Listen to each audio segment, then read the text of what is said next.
Sandali lang po, Nay.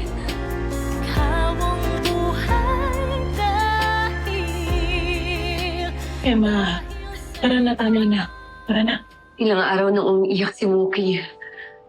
Hindi ko kaya makita siyang ganyan. Emma, pigilan mo yung sarili mo. Alalahanin mo, pumayag si Boss Logan na makita mo si Mookie dahil nangako ka sa kanyang hindi mo i-expose yung sarili mo. Marco, kailangan ako ng anak ko. Emma, mas kailangan mo wala yung hadlang. Si Jade!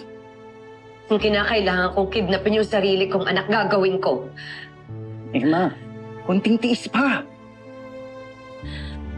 Ang dali mo lang sabihin yan. Kasi wala kang anak. Hindi mo nararanasan araw-araw na parang tinutusok yung puso mo ng kutsilyo dahil nasasaktan yung anak mo. 17 years kami nagkahiwalay ng anak ko. Nung nagkita kami, wala pang isang taon